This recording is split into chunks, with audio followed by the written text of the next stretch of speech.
This is wild, man. This book was written in 2000, and it's so YouTube before YouTube was YouTube, all about videos being passed around on VHS.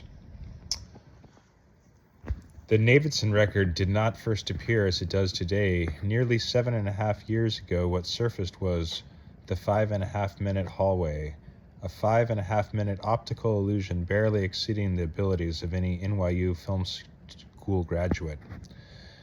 The problem, of course, was the accompanying statement claimed that all of it was true. In one continuous shot, Davidson, whom we never actually see, momentarily focuses on the doorway on the north wall of his living room before climbing outside of the house through a window to the east of that door, where he trips slightly in the flower bed, redirecting the camera from the ground to the exterior white clapboard, then moves right, crawling back inside the house through a second window. This time to the west of that door, where we hear him grunt slightly as he knocks his head on the sill, eliciting a light laugh from those in the room, presumably Karen, his brother Tom, his friend Billy Reston. Though, like Davidson, they too never appear on camera, before finally returning us to the starting point, thus completely circulating the doorway, and so proving beyond a shadow of a doubt that insulation or siding is the only possible thing the doorway could lead to. Which is when all laughter stops, as Davidson's hand appears in frame and pulls open the door, revealing a narrow black hallway at least 10 feet long, prompting Davidson to reinvestigate, once again leading us on another circumambulation through this strange passageway, climbing in and out of the windows, pointing the camera to where the hallway should extend, but finding nothing more than his own backyard. No 10-foot protuberance, just rose bushes, a muddy dart gun, and the translucent summer air.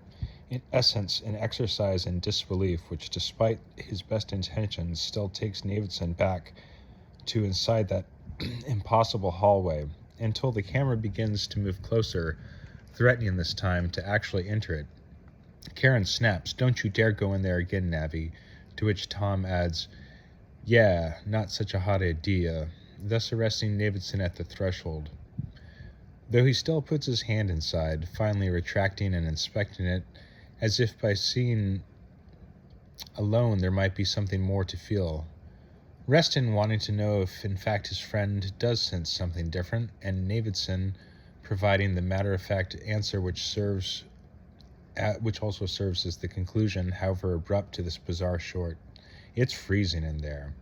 Dissemination of the 5.5 minute hallway seemed driven by curiosity alone. Nobody ever officially distributed it, and so it never appears on film festivals or commercial circles. Rather, VHS copies were passed around by hand, a series of progressively degenerating dubs of a home video revealing a truly bizarre house, with notably few details about the owners, or for that matter, the author of the piece. Less than a year later, another shot surfaced. It was even more hotly sought after than the 5.5 minute hallway, and resulted in some fervent quests for Davidson and the house itself, all of which for one reason or another failed. Unlike the first, this short was not a continuous shot, prompting many to speculate that the 8 minutes making up exploration number 4 were in fact bits of a much larger whole. The structure of exploration number 4 is highly discontinuous, jarring, and, as evidenced by many poor edits, even hurried. The first shot catches Davidson mid-phrase. He is tired, depressed, and pale. Days, I think, and I don't know. Drinking something, unclear what. Although I'd like to burn it down. Can't think clearly enough to do it, though. Laughs. And now this. The next shot jumps to Karen and Tom arguing over whether or not to go in after him. At this point, it remains unclear to whom they are referring. There are several more shots. Trees in the winter. Blood on the kitchen floor. One shot of a child, Daisy, crying. Then back to Davidson. Nothing but this tape. This tape which I've seen enough times. It's a memory more than anything else. And now I still don't know. Was he right or just out of his mind? Followed by 3 more shots. Dark hallways, windowless rooms, stairs. Then a new voice. I'm lost, out of food, low on water. No sense of direction, oh God. The speaker is bearded, broad-shouldered, a man with frantic eyes. He speaks rapidly and appears short of breath. Holloway Roberts, born in Menominee, Wisconsin, bachelor's from UMass. There's something here. It's following me. No, it's stalking me. I've been stalked by it for days, but for some reason it's not attacking. It's waiting for something. I don't know what.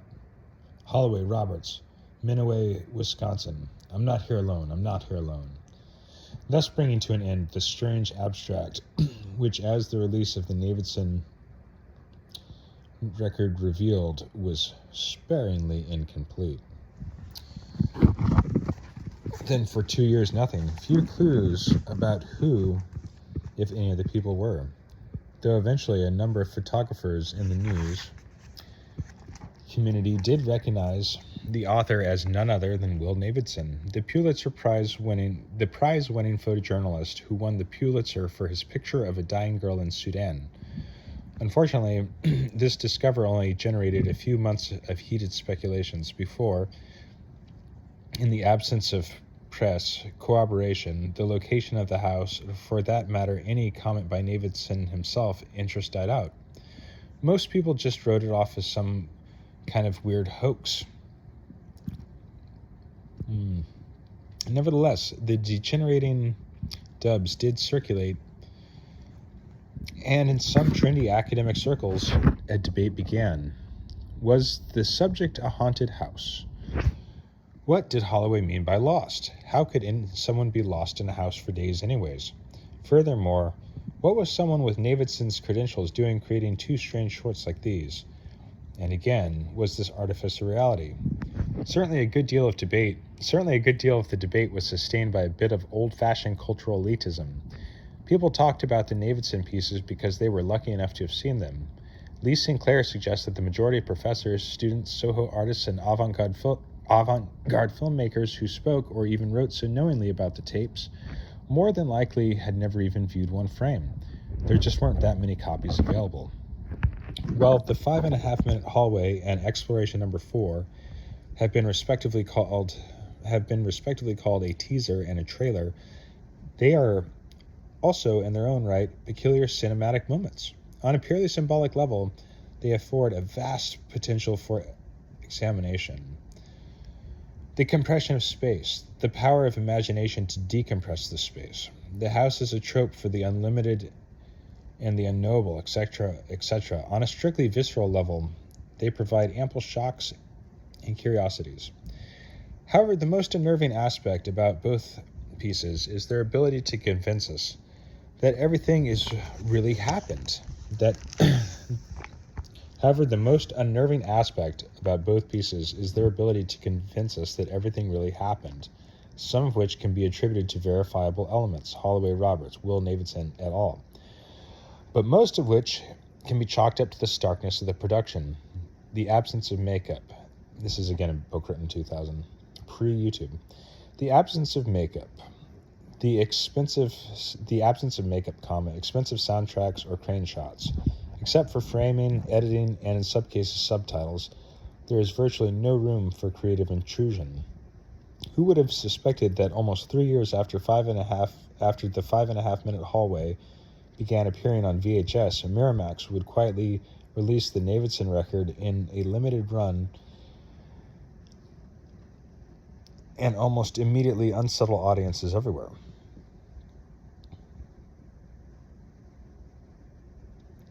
And it goes on and on. It's very interesting.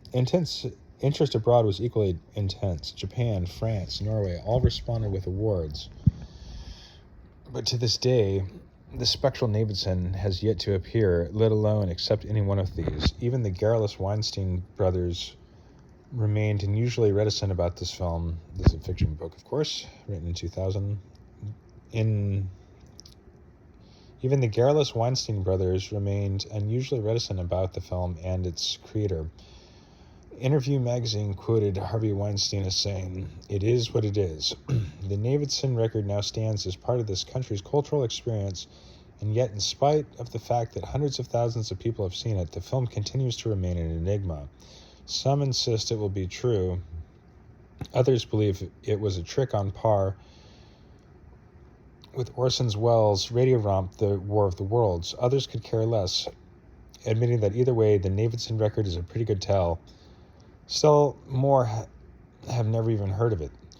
These days, with the unlikely prospect of any sort of post-release resolution or revelation, Navidson's film seems destined to achieve at most cult status.